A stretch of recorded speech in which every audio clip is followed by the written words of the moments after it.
ओम ह्रीं अरहं णमो जिनाणं णमो उड़ाणगुरुणं णमो विद्यागुरुणं। मूकमाटी महाकाव्य, page number 228, 228।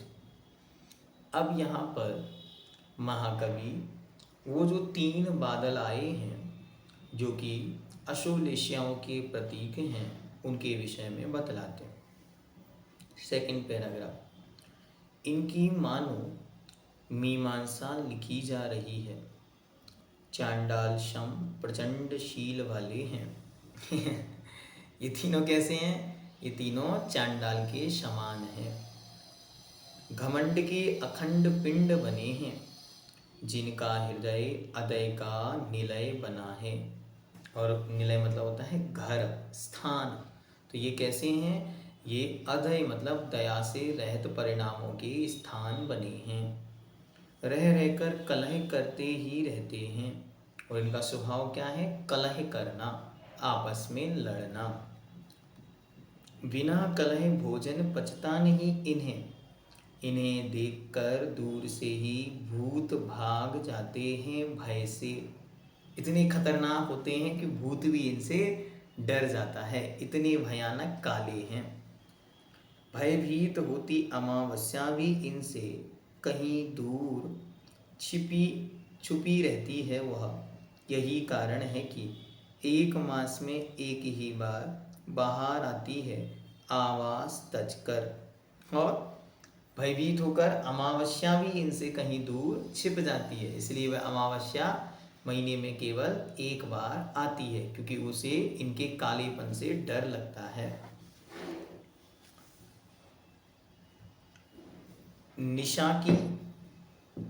निशा इनकी बहन लगती है। निशा मतलब रात, रात इनकी बहन लगती है। 229 नंबर, पहली लाइन। सागर से शशि की मित्रता हुई, अपयस कलंक का पात्र बना शशि। और सुनो, सागर से दोस्ती करने के कारण ही चंद्रमा पर कलंक लग गया, इसलिए चंद्रमा में दाग दिखाई देता है। इसलिए सब लोग चंद्रमा को कलंकित कहते हैं, क्योंकि उसने सागर से दोस्ती की और सागर ने बहुत गलत तरीके से उस दोस्ती को निभाया। किसी रूपवती सुंदरी से संबंध नहीं होने से शशि का संबंध निशा के साथ हुआ, सो सागर को श्रेय मिलता। यह चंद्रमा था तो सुंदर, लेकिन सागर उसका दोस्त था, तो संगति बिगड़ गई।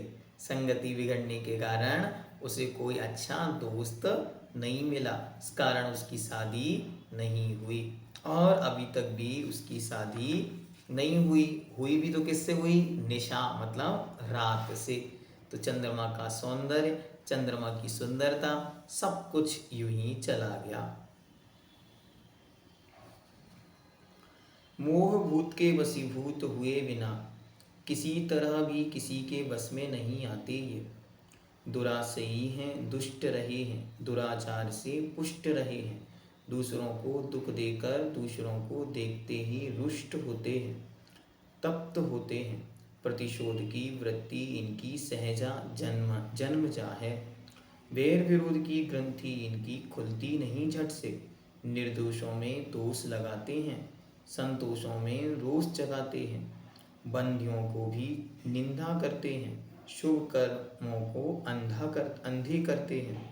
स्वीकृत की सुषमा सुरभि को सूंघना नहीं चाहते। भूल कर भी विषयों के रसिक बने हैं। कषाय कृषि के कृषक बने हैं।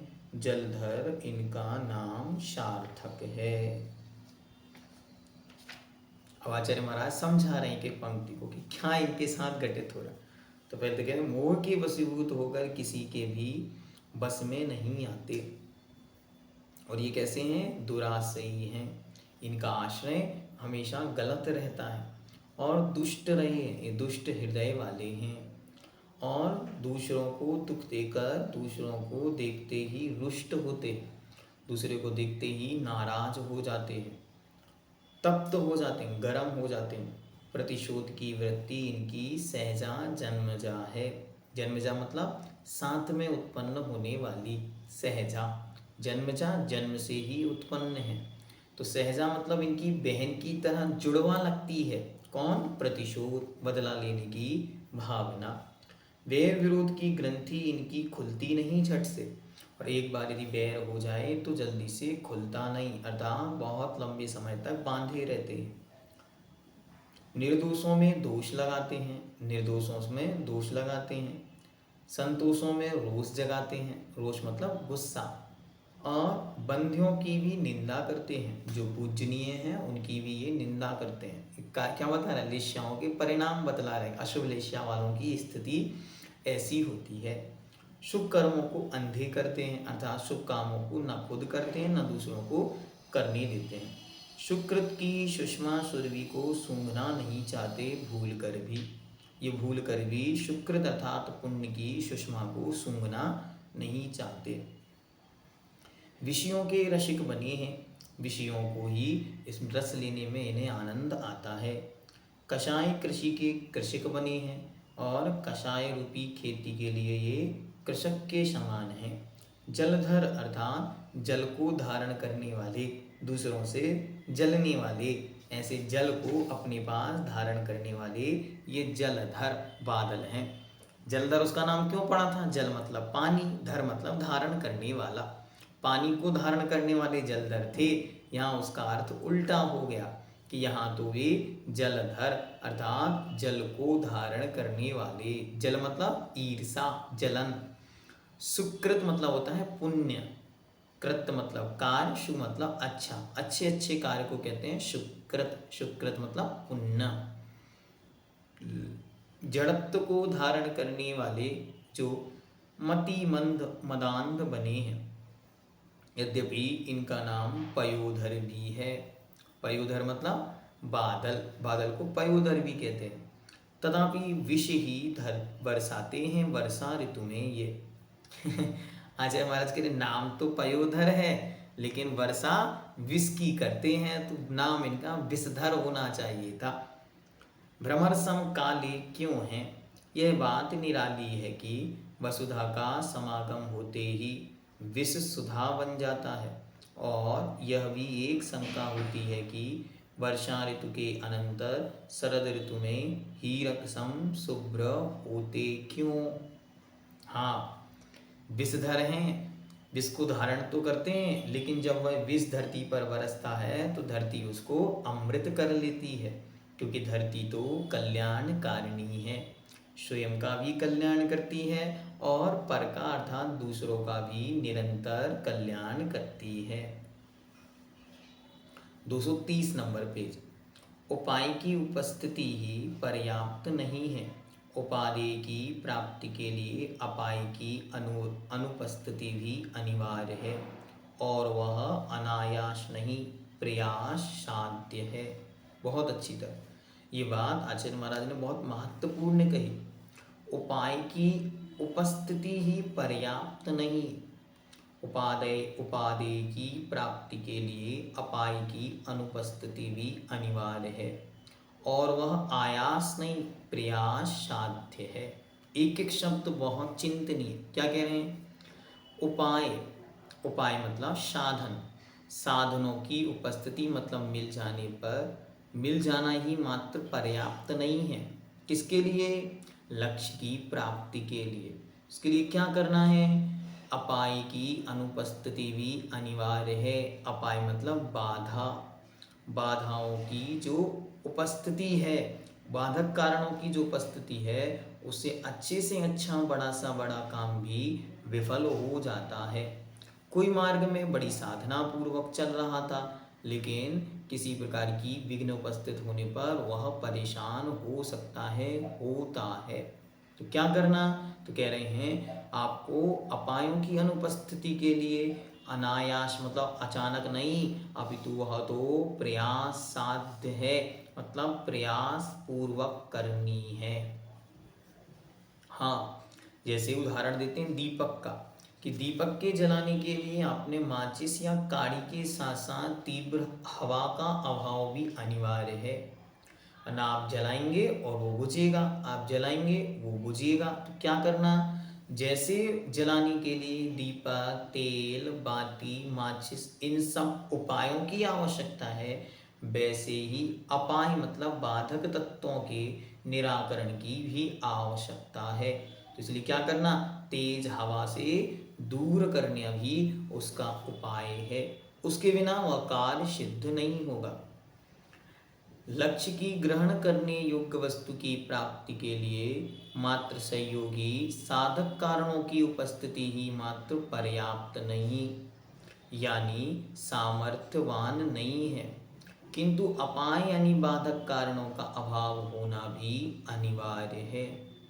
बाधक कारणों का अभाव सहज ही अपने आप नहीं होता, उसके लिए पुरुषार्थ करना आवश्यक होता है। जब अच्छी तरह समझ में आ गया, मार्ग यह है, रास्ता यह है और हमको इस रास्ते से चलना है। अब उस रास्ते में कोई बाधा, कोई तकलीफ, कोई परेशानी क्या है, उसे पहले समझकर उनका उपाय भी होना अनिवार्य है। अन्यथा आपको मार्ग में आने वाली बाधाओं से रोक नहीं सकता कोई, और मार्ग में निरंतर बाधाएं आने से आप लक्ष्य तक अच्छी तरह पहुंच नहीं सकते। ठीक है, चलिए आगे। इस कार्य कारण की व्यवस्था को स्मरण में रखते हुए ही सर्वप्रथम वह बादल दल देखते देखते पल भर में अपने पथ में बाधक बनी प्रभाकर से ही जा भिड़ते हैं और घन घमंड घुले गुरु गर्जना करते कहते हैं कि धरती का पक्ष क्यों लेता है, सागर से क्यों चिढ़ता है। और उन्होंने जब देखा कि हमारा साधक तो मिल गया, लेकिन बाधक कौन है, बाधक है ये सूर्य। ये हमेशा निरंतर ही हम लोगों को कमजोर करने में लगा रहता है। तो सबसे पहले जाकर वह बादल से भिड़ गया। कार्य कारण व्यवस्था क्या है, जहाँ जहाँ भी कार्य हो रहा है, कुछ भी हो रहा है, तो अतीत में कोई विशाल कार्य भी रहा होगा। हाँ, जो भी कार्य दिख रहा है उसका कोई ना कोई कारण रहा होगा। आज जो प्रशस्ति को प्राप्त है, कल उसने भी किसी के गुणगान गाए होंगे। आज जो धनवान है, पूर्व में अतीत में उसने कोई ना कोई दान दिए होंगे। आज जो शरीर से बलिष्ठ है, तो पूर्व में उसने अपनी सामर्थ्य के बल पर किसी का सहयोग किया होगा। इसी प्रकार निरंतर हम कोई विचार अगर दिमाग में रखे कि ये क्यों हो रहा है, तो तुरंत आपके सामने कारण आएगा। दुख है तो असाता वेदनी का उदय है, असाता वेदनी बोई थी, वो फल रूप आज फल रही है, इसलिए कष्ट हो रहा है। सुख है तो कहीं ना कहीं साता वेदनी बोई थी, वो फल रूप है तो सुख है। ऐसे ही हर कार्य के पीछे कोई ना कोई कारण है। उस कारण को अच्छी तरह पहचानने से हमारे अंतरंग में बाधा उत्पन्न नहीं होती, हमें घबराहट नहीं होगी, अपितु हमें तो अच्छी तरह कार्य की वस्तु समझ में आएगी। और वे गर्जना करते हुए क्या कहते हैं, धरती का पक्ष क्यों लेते हो, सागर से तुम क्यों चिढ़ते हो। तो क्या कहते हैं, देखो 1 3 1 2 3 1 231। अरे खर प्रभाकर सुन, भले ही गगन मणि कहलाता है तू, सौर मंडल देवता ग्रह ग्रह गणों में अग्र, तुझ में व्याज्ञता की सीमा दिखती है। अरे उग्र शिरोमणि, तेरे विरह यानी विग्रह यानी देह धारण करना व्यर्थ है। कारण कहाँ है तेरे पास विश्राम ग्रह, तभी तो दिन भर दीनहीन सा दर दर भटकता रहता है। फिर भी क्या समझकर साहस करता है, सागर के साथ विग्रह संघर्ष हेतु। और चिढ़ते हुए क्या कहता, सुनो तुम कौन हो। तो कहते हे खर, खर मतलब खराब। तो कहते हे खर प्रभाकर सुन, कैसा है तू, भले ही गगन मणि कहलाता है तू, गगन मतलब आसमान, उस आसमान की मणि रत्नों की तरह कहलाता है तू। सौर मंडल देवता ग्रह मतलब ज्योतिषी देवों के ग्रह गणों में अग्र है तू, उनमें तुम सबसे श्रेष्ठ माने जाते हो। तुझ में व्याज्ञता की सीमा दिखती है, अर्थात तुम उग्र स्वभाव वाले हो। और कैसे हो, तेरा विग्रह यानी शरीर कैसा है, ये देह धारण करना व्यर्थ है, क्योंकि ना तो इसमें किसी को आराम है, और जब तक इसका उदय है तब तक किसी को आराम नहीं। मतलब दिन में कौन आराम करता है, तो बोले कोई आराम नहीं करता। तो इसमें गलती किसकी है? गलती है सूर्य की, कि वह इतना उग्र क्यों बना। कहाँ तेरे पास विश्राम है? तभी तो दिन भर दीनहीन सा दर दर भटकता रहता है। न तुझ में विश्राम है, न तो दूसरे को विश्राम देता है, इसलिए तुझे दिन भर दर दर की ठोकरें खानी होती हैं और यहाँ वहाँ भटकना होता है। फिर कहते तुझमें इतनी हिम्मत कहाँ से आई जो तू सूर्य के साथ दंगल करने को तैयार हो गया। सूर्य के साथ संघर्ष करने के लिए तेरी हिम्मत आई कहाँ से? अरे अब तो सागर का पक्ष ग्रहण कर ले अनुग्रह अपने पर, और सुख शांति यश का संग्रह कर। अवसर है अवसर से काम ले, अब सर से काम ले। कितनी सुंदर पंक्ति है। अवसर से काम ले, अवसर से काम ले, अब तो छोड़ दे उल्टी धुन, अन्यथा ग्रहण की व्यवस्था अविलंब होगी। अकीर्ति का कारण कदाग्रह है, कदग्रही को मिलता आया है चिर से काराग्रह वह। और क्या कहता है? उसको समझाता है, सुनो तुमने आज तक जो किया ठीक है, हम और सागर दोनों मिलकर तुम्हारे लिए माफ कर देंगे। बस माफी एक शर्त पर है। क्या? तुम्हें अब धरती का पक्ष छोड़कर सागर के पक्ष को ग्रहण करना होगा। तो लो अब तो सागर का पक्ष ग्रहण कर ले अनुग्रह अपने पर। सागर के पक्ष को ग्रहण करके तू अपने ऊपर अनुग्रह मतलब कृपा कर ले, और सुख शांति यश का संग्रह कर। सुख शांति और यश अर्थात प्रसिद्धि इसको प्राप्त कर, क्योंकि सागर का पक्ष ले लेगा तो सागर तेरे यशोगान गाएगा। तो अवसर है, ये तो समय है। अवसर से काम ले, जो समय उपस्थित हुआ तू वैसा हो जा। अवसर से काम ले अर्थात अब तू दिमाग से काम ले। अभी तक तू जो कुछ कर रहा है वो दिल से कर रहा है, दिल से नहीं दिमाग से करो। आप भी लोगों को कहते हैं कि भैया दिल से निर्णय लोगे तो आपको सहानुभूति आएगी, और जहाँ सहानुभूति आएगी वहाँ कठोर निर्णय नहीं हो पाएंगे। इसलिए सर से नहीं दिमाग से काम लो, दिल से काम मत लो, अवसर से काम लो। अब तो छोड़ दे उल्टी धुन को, और जो तूने आज तक किया उसे अच्छी तरह से तू छोड़ दे, अन्यथा क्या होगा? अन्यथा ग्रहण की व्यवस्था अविलंब होगी और हम ग्रहण लगाएंगे। हाँ, बादलों में ताकत होती है, जब बादल प्रवेश करते हैं तो सूर्य का सारा प्रकाश ढक लेते हैं। तो कह रहे हैं अब ग्रहण लगेगा। अविलंब मतलब बिना देर किए, अब बिना देर किए ही ग्रहण लग जाएगा। अब कीर्ति का कारण कदग्रह है। कदग्रह मतलब हटग्राही, जिस चीज पर जो अड़ गया बस अड़ गया। इससे क्या होगा? कदग्रही को मिलता आया है चिरकाल से वह काराग्रह। जो हटग्राही है वो हमेशा से अनादिकाल से इसी संसार में घूम रहा है, इसी का नाम काराग्रह है। तो क्या कह रहे हैं? कुत्सित बुरा आग्रह हटग्रही अपयश का कारण बनता है, और हटग्रही एकांत पक्षधारी को निश्चित ही अनादिकाल से शरीराधिक बंधन रूपी काराग्रह मतलब जेल की प्राप्ति हुई है। इसलिए हमें क्या करना? हटग्रह को छोड़ना है, और हटग्रह को छोड़ करके क्या करना? तो पूर्ववार आचार्य भगवान पूज्यपाद देव ने लिखा कि अच्छी तरह से हटग्रह को त्याग करके, पूर्वाग्रह को त्याग करके और तत्व के निर्णय में लगना। तो यहाँ पर भी हमको विचार करना है कि जो जो भी हटग्राही होता है, दृढ़ श्रद्धानी अलग होता है, हटग्राही अलग होता है। दृढ़ श्रद्धानी अच्छी तरह ज्ञान करके विश्वास करके फिर श्रद्धा को मजबूत करता है, और हटग्राही न कुछ जानता है और ना ही कुछ जानना चाहता है।